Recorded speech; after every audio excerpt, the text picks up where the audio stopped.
Ya, selamat datang kembali di Recap Kapitalis episode ke-6. Kali ini kita akan bahas mengenai ketika bandar saham Amerika dikerjain oleh investor retail.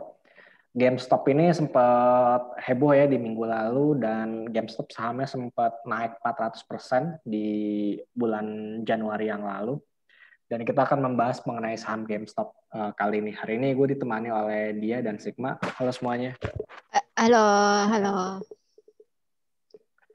Langsung aja kita bahas mengenai saham GameStop. Sebenarnya apa sih yang terjadi di saham GameStop? Sebenarnya yang terjadi itu adalah peristiwa short selling gitu.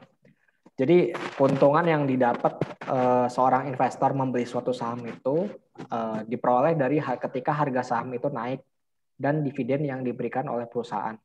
Tapi yang terjadi di GameStop itu adalah aksi short selling yang dilawan oleh sekelompok trader atau sekelompok investor lah bisa kita bilang. Nah, GameStop ini apa sih? GameStop ini adalah perusahaan retail yang menjual produk video game, elektronik, dan layanan nirkabel yang ada di Amerika Serikat. Bukan perusahaan besar sih, tapi ini perusahaan retail yang biasa-biasa aja sebenarnya di Amerika Serikat. Short selling itu apa sih? Jadi short selling itu adalah jika membeli saham memberikan keuntungan jika harga sahamnya naik, maka short selling ini adalah memberikan keuntungan ketika harga sahamnya turun. Lah, kok bisa memberikan hasil keuntungan jika sahamnya turun gitu? Contoh short selling adalah, ini gue dapat contohnya dari Twitter yang dibagiin sama Sigma ya. Gue ada, nanti kita kasih tahu kok sumbernya di mana. Ini namanya gue ganti aja karena terlalu luar, jadi kita menjadi kearifan lokal. Contohnya di sini adalah Joko meminjam saham GameStop atau GME milik Bowo dan menjualnya dengan harga $20. Jadi si Joko ini ngejual meminjam saham dari Bowo dengan menjualnya seharga $20. Si Joko membayar Bowo $2 untuk transaksi ini. Jadi si Joko ini jual keluar ke orang luar $20. Kemudian sebagai gantinya si Joko ini bayar ke si Bowo $2 untuk transaksi ini. Dan janji kalau ngembalikan semua saham Bowo kembali kepada si Bowo sendiri gitu. Kemudian jika saham GME atau GameStop ini turun menjadi $10, Joko membeli kembali saham GME itu pada harga yang lebih murah. Jadi pada saat harganya, kan tadi dia jual di pasaran harganya $20 tuh, pas dia pinjem sahamnya si Bowo kan. Nah terus pada saat si saham GME-nya turun menjadi $10, terus si Joko ini beli lagi si saham GME yang udah dia jual. Jadi ini si Joko ini dia nggak punya sahamnya ya, dia minjem saham si Bowo ya kondisinya.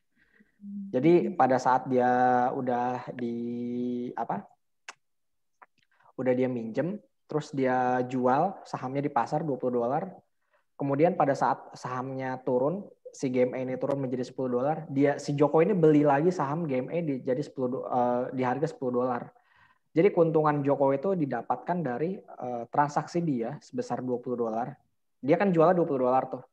Dikurangin sama harga sahamnya $10 dan dikurangin sama $2 uang yang dibayarkan kepada si Bowo. Jadi keuntungan si Joko ada $8. Ada yang mau coba simplified lagi nggak kejadiannya kayak gimana? Coba Sigma. Simplified. Iya, simplified. Jadi kan ya sebenarnya ini udah simple sih ya. Maksudnya kan si Joko itu minjem saham ke Bowo kan. Nah, mungkin pada bingung gimana ya cara minjemnya gitu kan. Iya, nah, ini ya bisa ini aja sih kayak apa namanya? Dinego aja gitu sahamnya. Jadi dari rekeningnya si Bowo dipindahin ke rekeningnya Joko. Gitu. Nah, terus biaya dia minjem itu ya sebesar $2 tersebut kan. Jadi ketika dia udah dapat cuan $10, itu dikurangin lagi tuh sama fee buat ke Bowo $2. Jadi yang dia dapat ya udah $8 gitu. Oke. Itu simplifiednya ya. Kalau prakteknya di Indonesia itu sebenarnya ada. Short selling itu diperbolehkan di Indonesia, cuman hanya saham-saham tertentu aja. Dan biasanya saham yang bisa di short selling itu adalah saham margin juga. Bener nggak? Ya kan?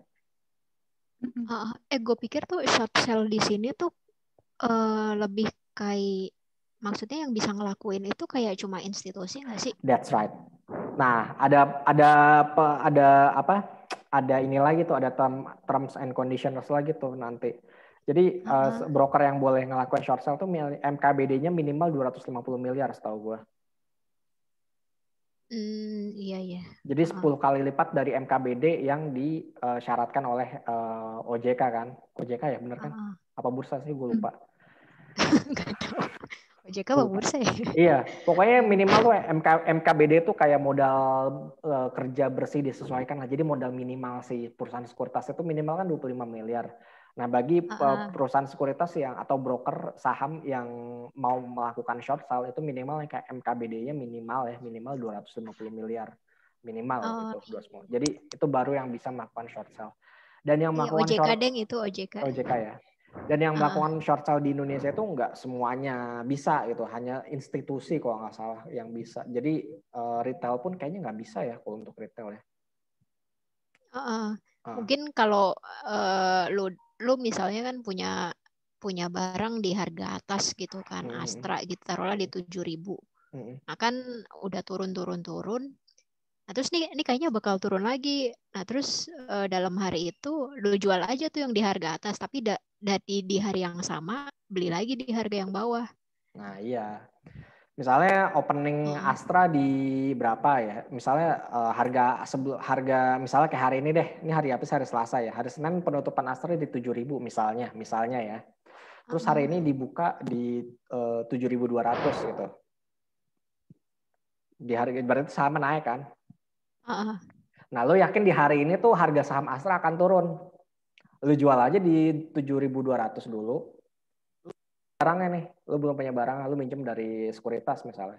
Lo jual Astra di 7.200, kemudian tebakan lo bener, di hari ini harga saham Astra turun jadi 6.500. Nah, disitulah lo beli saham Astra di harga 6.500. Jadi lo dapat keuntungan dari 7.200 dikurangi 6.500, nah itu untung yang lo dapatkan. Karena lo udah jual duluan di harga 7.200, lo beli lagi harga si saham Astra di 6.500. Jadi contohnya kayak gitu kalau untuk yang ala Indonesianya ya. Tapi itu contohnya di satu hari loh. Yang dilakukan GameStop ini adalah berhari-hari dan luar biasa konyolnya sebenarnya sih. Kita akan bahas selanjutnya nih. Jadi short selling yang dilakukan di GameStop ini adalah dilakukan oleh hedge fund. Hedge fund tuh mirip kayak kita udah pernah bahas ini kan, The Big Short gitu. Nah, di Big Short itu kan yang nge-short kan hedge fund kan. Nah, kalau yang dicerita di GameStop ini yang nge-short itu juga hedge fund. Si hedge fund ini mencoba nurunin harga sahamnya GameStop dan men-short sahamnya. Kenapa hedge fund men-short saham GameStop? Karena para hedge fund ini menyadari bahwa kinerja keuangan dari GameStop akan anjlok di tahun 2020 kemarin karena sepinya pengunjung toko di gerai retail GameStop. Selain itu juga kalau gue lihat ya kayaknya sih market cap-nya kecil juga, jadi mereka nggak terlalu worry gitu bahwa ini akan menyebabkan masalah di masa depan. Iya kan? Karena mungkin kayak dia kayak penny stock gitu. Iya, gue rasa sih gitu, kayak penny stock, saham-saham gorengan lah, kasarnya kayak gitu ya. Kalau gue lihat kayak gitu, makanya pada hedge fund nih pada berani gitu loh, nge-short si saham ini. Santai gue lihat aja sih gini gitu. santai aja, udahlah bro, 70 perak ini bro, kalau di Indonesia gitu kan. Nah, terus si hedge fund ini nge-short si saham GameStop dari $20 ke $10 lalu ke $4. Itu ibaratnya dari harga 100, 80 terus ke 60 kali atau 50 kali ya. Mungkin nge-shortnya kayak gitu kali kalau di Indonesia. Nah, terus mereka itu terus raka dan ngelakuin short selling secara berbulan-bulan. Tadi yang kita ceritain contoh Astra adalah kita nge-short selling secara sehari. Yang dilakukan hedge fund ini, dia nge-short selling secara berbulan-bulan. Jadi sahamnya dijual di harga lebih rendah, pas turun dijual lagi di harga lebih rendah, dijual lagi, pas turun dibeli lagi di harga rendah, di short selling terus gitu. Nah, hedge fund ini nge-short saham GameStop sebanyak 140% dari jumlah saham yang tersedia. Kalau di Indonesia sih kayaknya nggak bisa ya. Kalau di luar tuh bisa-bisa aja ya ternyata ya. Itu 140% dari apa? Jumlah saham yang tersedia katanya sih begitu ya. Kalau iya. Kalau dari berdasarkan Twitternya ini, Mr. Brown Eyes 2020, dia bilangnya 140% dari jumlah saham yang tersedia. Kemudian para hedge fund ini meminjam saham lebih banyak dari jumlah saham yang ada. Nah, ini kayaknya di Indonesia nggak bisa sih kalau kayak gini kayaknya ya. Gua nggak tahu. Ini kayaknya 100 40% dari yang total yang bisa dia pinjam nggak sih? Iya kayaknya mungkin ya. Mungkin Kayaknya sih. gue Heeh. mungkin ya. Mungkin 140% dari dia minjemnya misalnya 100 juta dolar, tapi Heeh. dia pakai limit lagi jadi 140 juta dolar. Mungkin kayak gitu ya.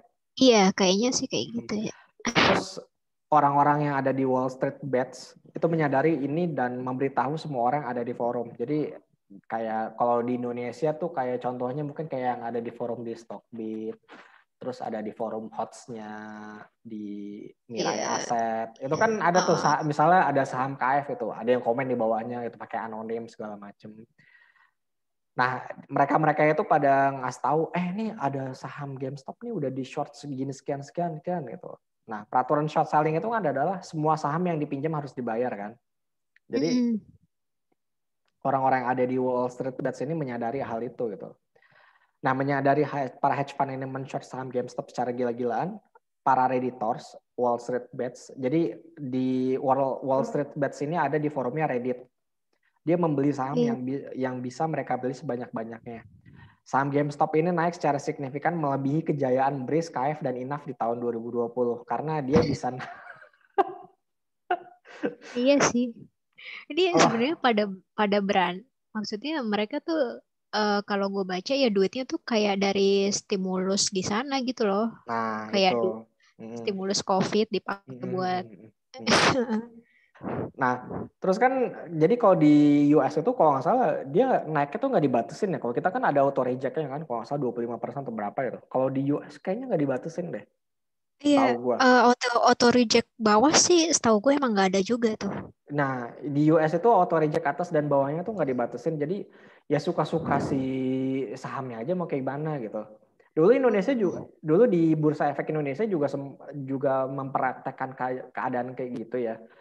Cuman ya itu disalahgunakan oleh para market maker Indonesia. Jadi diadakanlah Oh, auto reject atas dan auto reject bawah. Setahu gua ya. kita tuh Berdasar. masih mendingan kan, maksudnya di market minimal di kita kan gocap tuh. Nah ini mereka tuh bisa di bawah Sampai gocap kan. di bawah gocap. Ah, Nah, gue mau cerita dulu yang di Bursa Efek. Jadi di Bursa Efek dulu, seingat gue ya nggak ada auto reject atas dan bawah. Berdasarkan cerita dari trader-trader yang dulu ya. Koreksi kalau gue salah gitu. Jadi dulu kan ada saham TMPI kan. Kalau ibarat kalau singkatannya Taman Makam Para Investor gitu kan.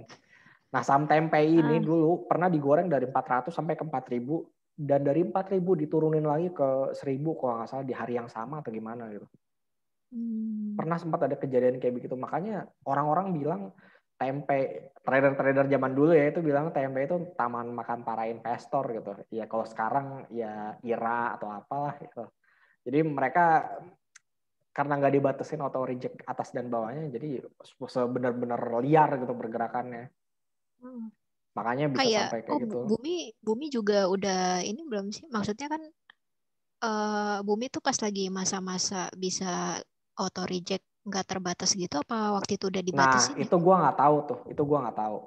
Soalnya kan itu Hmm. dia udah dari 2000-an awal ya. Maksudnya dia dari Heeh. 2006, 2007 itu gua nggak tahu tuh masih bisa dibebasin apa enggak. So, setahu gua Heeh. ada auto reject itu setelah 2009 atau gimana itu. Koreksinya kalau gua salah ya, karena kan kita Iya, bertiga iya ini gue agak lupa sih. kita bertiga ini kan masuknya di pasar di tahun 2012 ya. Jadi kita kurang begitu ingat gitu. Setahu gue sih cerita Heeh. yang beredar sih seperti itu. Nah, langsung aja kita bahas ke GameStop lagi. Nah, bagaimana ini membawa petaka bagi para hedge fund? Contohnya adalah ketika hedge fund ini meminjam 10 juta saham dan menjual saham GME di harga $10. Jadi mereka dapat untung sekitar 100 juta dolar kan. Tapi seketika itu juga mereka harus membeli saham itu kembali. Ketika pada Redditors membeli saham GME dan membawanya terbang tinggi di angkasa, jadi sahamnya dinaikin sampai di ujung langit, memaksa para Hmm. hedge fund untuk membeli kembali saham GME di harga yang udah di ujung langit. Jadi iya kan? Harga Ah, sama dari $4 naik ke $300 gitu. Itu kan jauh banget maksudnya. Dan hedge fund ah. ini juga harus ngejual dan dia ngejual saham GME ngedapetin saham 100 juta dolar. Tapi mereka harus ngebeli kembali saham GME senilai 1,47 miliar dolar alias rugi sekitar 1,37 miliar dolar. Jadi itu ya perkiraannya ya. Dia jadi karena dia jual di harga 10, kemudian sahamnya malah naik jadi 100 gitu misalnya ya. Ya itu berarti kan sekitar 10 kali lipat dari saham yang dia jual gitu loh. Makanya dia ngebelinya jadi rugi karena harga yang dia beli sekitar 1,37 miliar, sedangkan dia jualnya cuma $100 juta, alias skor dia di situ. Iya, ini kayaknya abis dia jual gitu kan. Udahlah santai tinggal ngopi, ya ditinggal ngopi tau-tau naik gitu kan. Karena mungkin nggak nyangka sih. Tapi apa ya? Kalau bagi para penganut bandar di Indonesia sih pada nggak percaya gitu. Ini nggak mungkin, nggak mungkin, nggak mungkin kalah retail, sama retail gitu. iya nggak mungkin retail bisa ngelakuin ini. Pasti ada orang ini di belakang retail, katanya begitu. Iya. Katanya begitu. Dan katanya juga ini retail nih dibiayain sama orang-orang yang ada di belakangnya nih, pasti ada yang nge-backingin juga. Nggak mungkin ceritanya bisa kayak begini. Iya, gue penasaran yang ngasih info ke Reddit itu loh. Dia kayak mungkin udah ngincer juga gitu kan. Udah ya pokoknya udah merhatiin segala macam dan mungkin ya tahu info orang dalamnya juga gitu. Iya, itu sebenarnya kriminal sih kalau kita lihat ya. Itu kriminal sebenarnya. Kalau misal dia tahu ya, ini bro, ini ada ini, itu kriminal sebenarnya. Soalnya kan itu informasi ini kan, orang dalam juga kan. Kriminal kalau misal kriminal. Dua-duanya kriminal juga sih. Ya, dua-duanya kriminal sih sebenarnya. Yang satu melakukan short sale yang lebih gila lagi, yang satu ada info ya kayak begitu langsung dihajar habis-habisan. Udah gitu si Elon Musk ikut-ikutan juga kan. Elon Musk, terus si Jordan Belfort juga nge-tweet juga. Kalau ingat Jordan Belfort yang Wolf of Wall Street, itu dia nge-tweet juga. Jadi banyak sih yang jadi banyak sih yang nge-tweet kayak gitu. Jadi orang juga makin terpacu gitu loh. Orang yang nggak tahu jadi, wah apaan nih saham ini nih, beli gitu. Terus juga udah dendam sama hedge fund, ya udahlah kesempatan gitu kan. Mumpung gitu. Sebenarnya ya hedge fund juga salah satunya yang menyebabkan krisis tahun 2008 kan sebenarnya. Iya. Iya kan, hedge fund yang menyebabkan krisis tahun 2008 karena emang aksinya mereka yang nge-short pasar properti Amerika waktu itu. Nah, itu kan tadi kita udah bahas kan, apakah hal ini bisa terjadi di Indonesia? Menurut gue sih, ini maksud gue, apakah hal ini bisa terjadi di Indonesia dalam artian bahwa misalnya nih saham KF nih misalnya saham KF, ceritanya bandar ngejatuhin sampai dalam banget misalnya ya. Terus bisa nggak sih investor retail secara bersatu padu itu kemudian membeli saham KF semua yang ada di pasar, kemudian menaikkan harga si saham KF? Itu mungkin nggak sih menurut lo ya? Ini kita ceritanya dari saham KF aja gitu. Karena memang salah satu saham yang populer di investor retail kan KF gitu. Menurut lo bisa nggak sih ceritanya kayak gitu? Gue nggak yakin sih. Nggak yakin kalau di Indonesia nggak yakin ya. Maksudnya retailnya Indonesia tuh beda ya. Bukan ngeremehin sih, tapi beda ya. Ya dibandingin sama Insti beda sih levelnya. Beda lah level. Pengetahuan finance kita juga sangat-sangat ini ya jauh kalau kita bilang sih. Iya, mungkin perbandingan literasi keuangan kita juga. Literasi juga jauh sama sih. Perbandingan investor juga masih jauh kan masih sama jauh. di US gitu. Masih jauh banget. Jadi ya kalau kita bilang ya itu kemungkinan besar sih belum akan terjadi dalam waktu dekat sih. Kalau dia lo kan diem aja nih, apa nih menurut lo nih? Apa? Menurut lo gimana? Bisa nggak sih hal itu terjadi di Indonesia gitu? Kayaknya enggak deh. Kalau misalnya iya, karena kalau misalnya pun disuruh beli semua, kadang pasti ada yang nggak mau juga kan. Iya, sayang duitnya. Iya, kenapa gue harus beli dia dah gitu kan. Kenapa mending gue beli ini gitu. Terus juga ada impostor juga kan, tahu-taunya di dalamnya kan. Iya bro, beli bro. Katanya dia jualan di situ. Iya, pom-pom. Kalau soal hianat mengkhianati ya itu udah rajanya dah. Indonesia mah. Soalnya investor itu ada yang cerdik, ada yang pinter, ada yang ikut-ikutan aja gitu kan, kebagi-bagi gitu. Kayaknya kalau seragam mereka beli gitu kan kompak banget gitu, kayaknya belum ya. Belum ya. Kayaknya kecuali beli satu ada bonusnya, mungkin pada mau kali beli. Iya.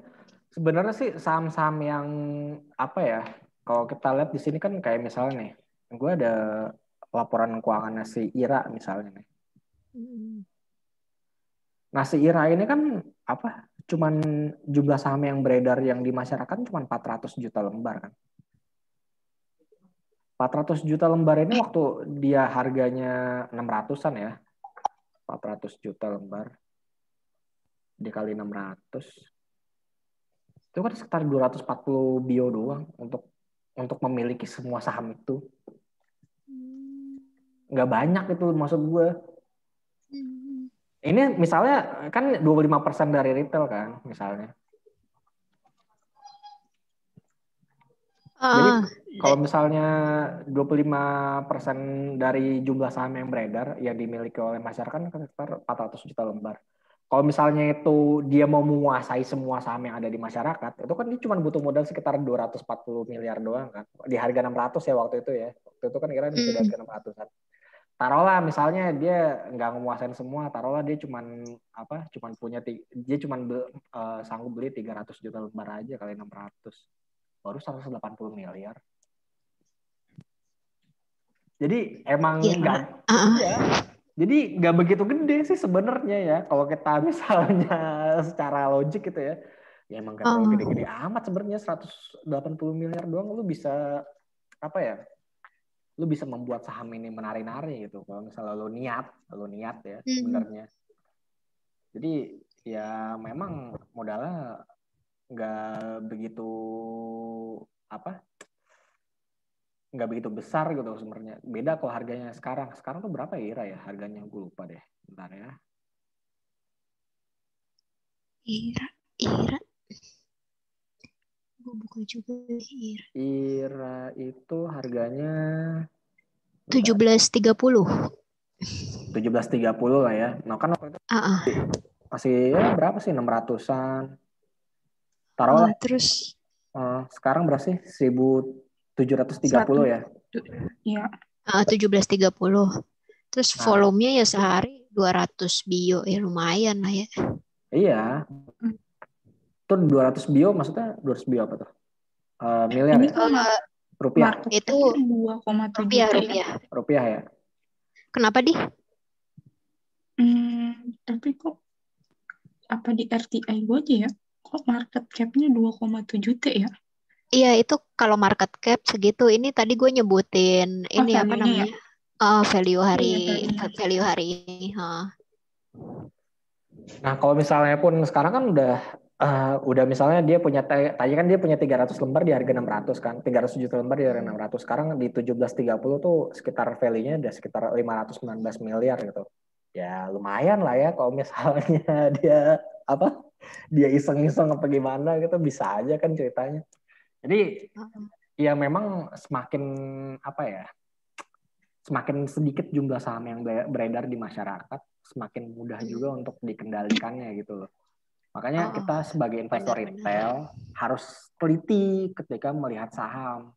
Kita jangan lihat, sahamnya lagi naik segala macam. Kita lihat dulu nih jumlah saham yang beredarnya berapa, misalnya yang ada di masyarakat gitu. Kalau cuma 400 juta lembar mah, ya nanti dulu aja. Soalnya kalau kita kaliin sama harga saham yang tadi kan cuman 240 miliar doang kan dibutuhin untuk memiliki semua saham yang ada beredar di masyarakat gitu. Jadi kita lebih aware gitu sebagai nasabah retail dan harus rajin juga baca laporan keuangan kalau misalnya mau beli saham-saham kayak beginian. Menurut lu gimana? Ada yang pendapat lain nggak? Gue jadi kepikiran maksudnya beberapa hari ini juga kan market tuh kayak dinaikin dulu terus ntar sorenya turun kan, itu kayak tanda-tanda nge-short juga sih sebenarnya. Tapi sebagai informasi aja di bursa sampai detik ini belum memperbolehkan kembali aksi short selling ya. sampai detik ini. Sampai detik ini. Tapi ya kalau mau ya bisa-bisa aja kalau sih. Mau bisa aja. Secara resmi enggak ya. Kalau jadi insti ya. Iya. Ya karena ya gue juga pernah gitu. Iya. Tapi peraturan ini belum diberlakukan lagi. Dibekukan dari tanggal bulan Maret kalau nggak salah dibekuin karena market volatilitasnya luar biasa tinggi. Jadi dibekuin aksi short selling. Dan sebenarnya kan kalau kita lihat nih Mira gitu kan, ini kan udah bentuk pohon Natal banget kan sebenarnya. Iya. Iya udah bentuk pohon Natal dari ini puncak, dari 4.000. Iya terus turunin lagi. Jadi ya sebagai investor retail kita harus harus jeli lah dalam melihat suatu saham. Kita lihat juga jumlah saham yang beredar berapa. Mungkin kalau kita kita lihat perbandingan, mungkin kita bisa lihat perbandingan misalnya yang gede sekalian gitu, misalnya kayak BRI gitu misalnya. BRI ini kan saham yang ada di publiknya sekitar 53 miliar lembar saham kan.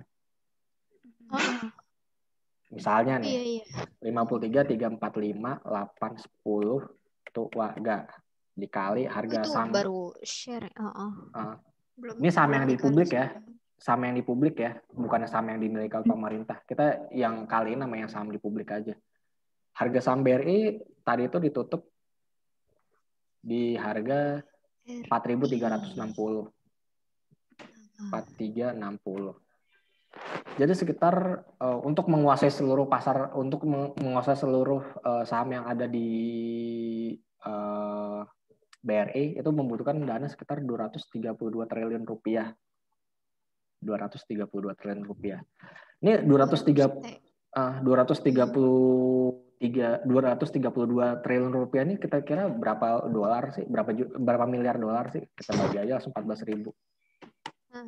Sekitar 16 miliar dolar. 16,6 miliar dolar. 16,6 miliar dolar itu besar sih sebenarnya ya, belum nyampe triliun gitu. Tapi suatu institusi asing kalau membeli saham di Indonesia ya nggak mungkin dia seluruhnya dikerahin untuk beli saham Indonesia. Nggak gitu ceritanya. Dia pasti ada kebijakan investasi masing-masing untuk di pasar berkembang market itu berapa persen, di developed market atau di pasar yang negaranya udah bertumbuh bagus itu berapa persen. Jadi nggak mungkin 100% ditaruh di saham-saham di negara berkembang. Jadi itu ya misalnya kalau kita mau bandingin misalnya IRA sama BRI gitu, karena memang jumlah sahamnya, harga sahamnya itu udah beda gitu. Kalau misalnya mau beli saham ya asal bisa minimal itu jumlah saham yang ada di masyarakat minimal 1 miliar lah, minimal aja 1 miliar lah kira-kira, jangan sampai kurang dari situ sih. Nah, mungkin itu aja dari kita membagi pengalaman dari GameStop, kemudian short selling di Indonesia secara singkat. Mudah-mudahan kalian bisa ngerti ya mengenai short selling ini dan bisa mengambil hikmahnya bahwa apa yang terjadi di pasar itu bisa juga terjadi, apa yang terjadi di Amerika sana mungkin bisa terjadi di Indonesia dalam bentuk yang berbeda. Kalian makanya harus hati-hati dalam berinvestasi dan trading saham, jangan sampai gelap mata. Diperhatiin benar-benar saham yang kita belinya itu apa. Jangan lupa untuk mungkin tingkatin ilmunya juga kali ya. Ya, betul. Upgrade ilmu. Upgrade gitu. Ilmu. Kalau mau mau maju di pasar modal Indonesia harus bisa ningkatin ilmu kita gitu. Ilmu ini ya, bukan ilmu yang macam-macam ya. Ilmu pengetahuan dari investasi gitu. Kita harus meningkatkan kalau benar-benar mau menjadi seorang investor yang sukses. Itu aja sih pesan dari kita. Jangan lupa untuk like dan subscribe akun YouTube Rakyat Kapitalis. Disclaimer, segala rekomendasi dan analisis saham maupun indeks oleh Rakyat Kapitalis melalui YouTube dan podcast hanyalah opini pribadi dari kita masing-masing. Kami tidak bertanggung jawab atas keuntungan dan kerugian yang Anda alami dari aktivitas investasi yang Anda lakukan. Bapak Arhan, Sigma, dan dia pamit undur dulu. Kita akan berjumpa kembali di episode yang berikutnya. Bye-bye. Bye. Bye-bye.